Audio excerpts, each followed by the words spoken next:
Muy buenos días, minasan, ohayo gozaimasu.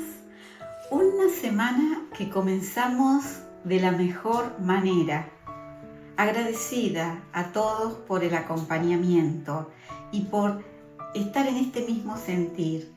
Comenzar escuchando el consejo de Dios. Miren lo que dice Dios como promesa para aquellos que buscan escuchar su voz.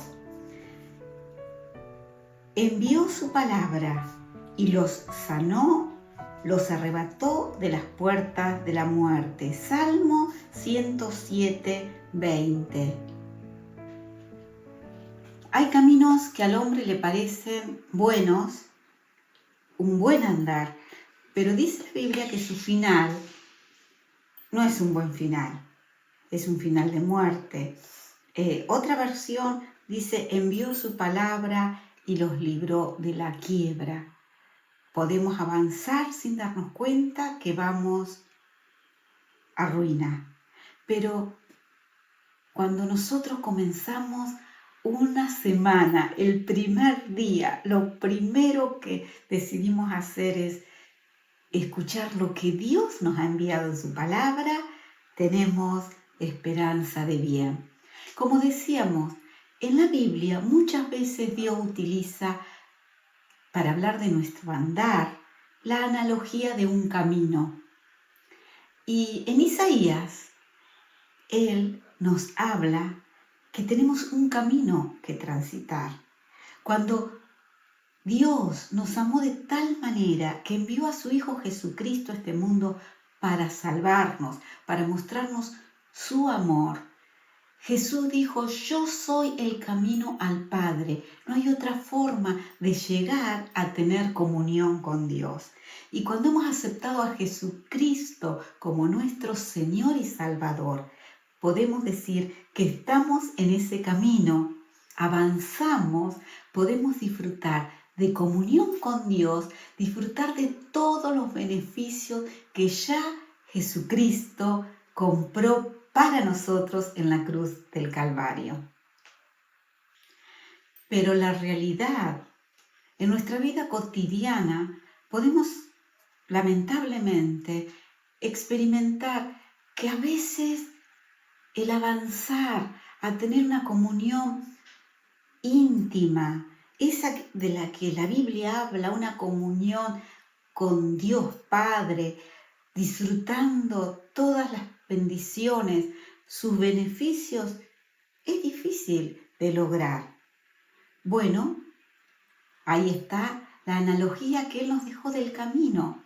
Un camino, por más bueno que sea, por las tempestades, por los cambios, muchas veces vuelve a llenarse de suciedad, de impedimentos que nos impiden avanzar. Es por eso que en Isaías Dios nos dice, Isaías capítulo 57, versículo 14, allanad el camino, barran, saquen todo tropiezo e impedimento. En esta versión dice, reconstruyan el camino, quiten las rocas, quiten las piedras del camino. ¿Saben? El camino se vuelve a llenar de suciedad que hay que barrer. Aquí habla de piedras. A veces se producen baches que nos impiden acercarnos a toda la relación preciosa que Dios quiere tener con nosotros. Hoy voy a hablar de 4 obstáculos. El primero de ellos es la incredulidad a Dios. No de la incredulidad en Dios, no. Gracias al Señor, creer en Dios es algo que los seres humanos vamos comprendiendo. Hay un ser superior, hay un Dios creador de todas las cosas. Un famoso científico dijo, cuando más conocemos de ciencia, más reconocemos que existe un Dios. Creer en Dios no es el problema. Creerle a Dios esto sucede, porque las cosas no sucedieron como yo esperaba, porque mi anhelo, lo que le pedí a Dios, no se dio. Se hace una fisura que parece un gran bache que hay que reconstruir o una piedra que me impide avanzar. Pero pase lo que pase, Dios es Dios y yo tengo que creerle a sus promesas, a su palabra. Comenzar diciendo, voy a escuchar la palabra que envió Dios porque es palabra que me va a llevar a vida eterna, a bien. Creer en su poder, en su obrar, en su presencia. En la Biblia encontramos en Marcos 9 el relato de un hombre que tenía un hijo muy enfermo, no solamente enfermedades físicas, él era sordo, mudo, sino también que la Biblia relata que espíritus malos lo atormentaban. Ese papá ya estaba desesperado, no sabía cómo ayudar a su hijo. Y después de algunos inconvenientes se encuentra cara a cara con Jesús y le pregunta si puede hacer algo. Jesús le responde, ¿puedes tú creer? Al que cree, todo le es posible. Y este Padre da una respuesta que nosotros hoy podemos tomar como aquella escoba que nos va a ayudar a barrer, a limpiar, a acomodar el tropiezo de la incredulidad de nuestro camino. El Padre dijo, creo, pero ayuda a mi incredulidad. Creo, pero ayuda a mi poca fe.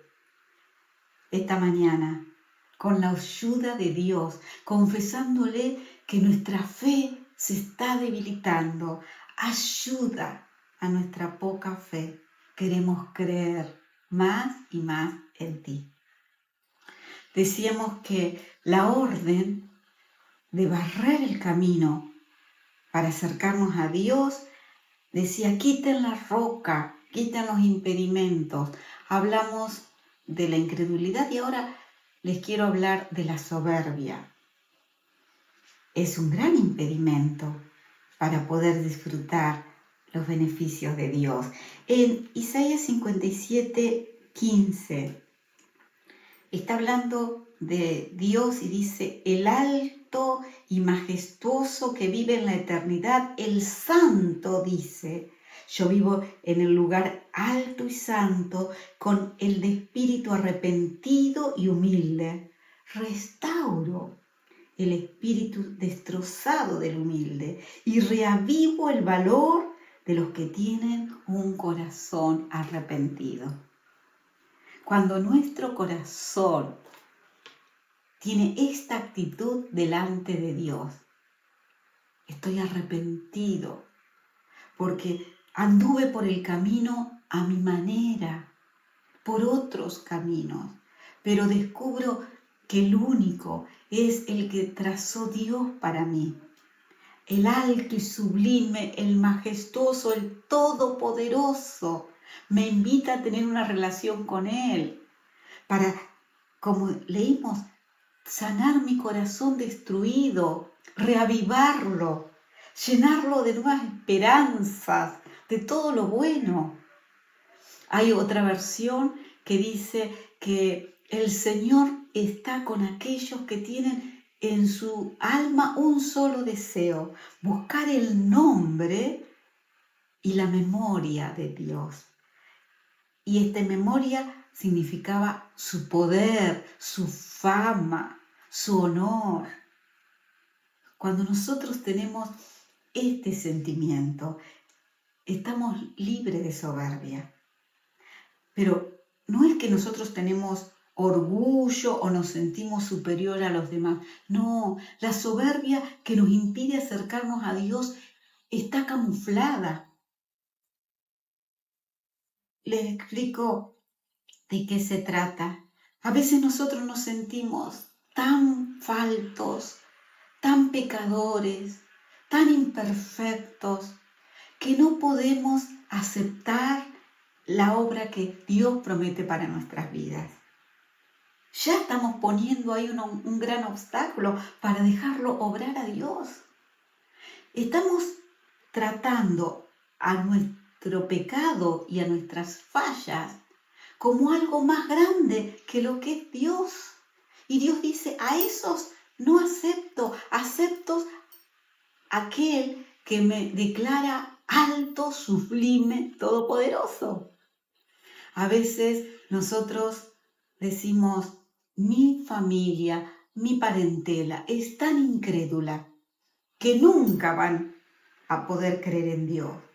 Eso es soberbia, porque estamos tratando la incredulidad de los que nos rodean como una montaña que Dios no puede derribar. Nuestra enfermedad, sí, Dios puede sanar, pero mi enfermedad es gravísima. Eso es soberbia. Dios es bueno, Dios hoy puede actuar, pero la tristeza que embarga mi alma cada vez es más profunda. Dios no va a poder hacer nada. Eso es soberbia. Dios, aquí estoy.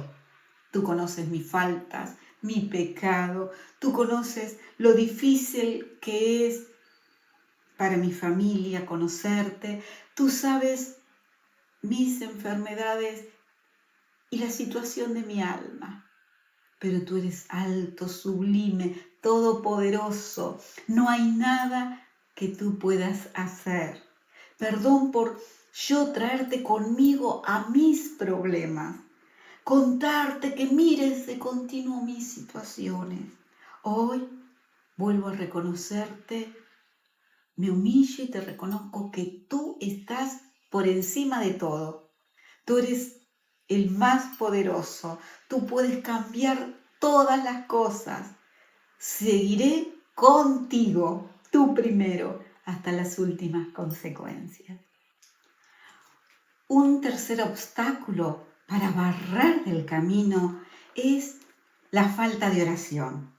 Y ustedes me dirán, no, pero si yo conozco al Señor Jesús y oro. Pero Filipenses 4, versículos 6 y 7, miren lo que dice. No se preocupen por nada, en cambio, oren por todo. Díganle a Dios lo que necesitan y denle gracias por todo lo que Él ha hecho. Así experimentarán la paz de Dios, que supera todo lo que podemos entender. La paz de Dios cuidará sus corazones y sus mentes mientras vivan en Cristo Jesús. La relación de oración que tenemos que tener con Dios es una relación continua que manifiesta que estamos en Cristo Jesús. Porque ¿por qué tenemos que orar? Por todo lo que hacemos, por lo que anhelamos, por lo que pensamos. ¿Por qué tenemos que dar gracias? Por todo. Y cuando vivimos de esta forma, otra versión dice, por nada estén ansiosos. O sea que cuando la falta de oración me va a llevar a tener ansiedad. Cuando yo oro, dice aquí Filipenses, la paz de Dios gobierna, me ayuda a entender lo que no puedo entender. La falta de oración me lleva a vivir sin paz, con poca paz, sin fuerzas para poder agradecer por todo porque no voy a entender nada. Al orar, la paz de Dios me lleva a comprender, a poder seguir confiada. Cuando en Isaías Dios está hablando que por la obra de Jesucristo, Él va a llamar de toda nación, de todo pueblo, de toda raza, y va a formar un pueblo que traerá su presencia, que los alegrará, los llenará de gozo en su casa, que se va a alegrar con las ofrendas, con las alabanzas que a Él le rindamos, porque su casa será llamada para todos, casa de oración. Así él denomina su casa. Y yo muchas veces aclaro que es maravilloso tener el mejor templo para rendirle culto a Dios. El mejor templo, el mejor santuario, el mejor altar, la mejor sinagoga, pero eso es un lugar dedicado para rendirle culto a Dios. La habitación de Dios es donde Él mora las 24 horas. Y por su Espíritu Santo, Dios mora en cada uno de nosotros. Mi habitación será llamada casa de oración. Así lo definió Él. Y nos preguntamos, ¿cómo estamos? ¿Soy una habitación de oración que bendice a todos los que me rodean? Lamentablemente el día tiene 24 horas y de 6 a 8 sería conveniente dormir. Así que el día se nos hace corto y tenemos tantas cosas importantes para hacer, tantas cosas buenas para ayudar a los que nos rodean, tanto servicio para Dios que a veces se diezma el tiempo para orar. Pero volvamos a limpiar el camino, démosle un tiempo valioso de nuestro día para hablar con Dios, porque lo que cambia las cosas es la oración. Vamos a hablar de un último obstáculo, porque con todo lo que hemos aprendido de la palabra de Dios, el Espíritu Santo va a seguir ayudándonos a limpiar poco a poco todo lo que no te impida avanzar rápido, alegre a los brazos del Señor. Un último obstáculo es la idolatría. Hay un texto en el que Dios nos dice, ¿quién fundó a un Dios o a una imagen que para nada es de provecho? En otra parte nos dice, ¿por qué gastáis el dinero en lo que no es pan y vuestro trabajo en lo que no sacia? Dice Isaías 55, 2. ¿Saben? Está hablando de saciar, de llenar una insatisfacción. Hemos sido creados por Dios y no podemos decir que esta insatisfacción que como seres humanos tenemos dentro nuestro es 100% mala, porque la puso Dios. Dios puso en cada uno de los hombres que creó a su imagen y semejanza un grado de insatisfacción, una sed, aquí habla de sed, un hambre por buscar de Dios, por conocerle, por tener comunión con Él. Con ese fin está la insatisfacción. Pero lamentablemente el hombre, en vez de buscar satisfacerse con Dios, aquí cuenta que fundó Él dioses, Él cosas para que lo satisfagan, pero dice, no sirve, no es de provecho, es por poco tiempo. Y todas estas cosas que buscamos para nuestra satisfacción nos cuestan dinero. Dios se lamenta, ¿por qué gastan tanto dinero en aquellos que no termina haciéndoles bien? La satisfacción plena solamente está en la presencia de Dios. No quiero hablar de ritos, de imágenes, de ídolos. Voy a generalizar lo que es idolatría y vamos a decir que todo aquello que ocupa el lugar de Dios, en el que pongo mis energías para sentirme pleno, eso es idolatría. Entonces le podemos dar nombres a muchas actividades que realizamos, a hobbies, también a vicios, aquellos que me van a hacer sentir un poco de tiempo. Lamentablemente, en este tiempo la droga es un flagelo.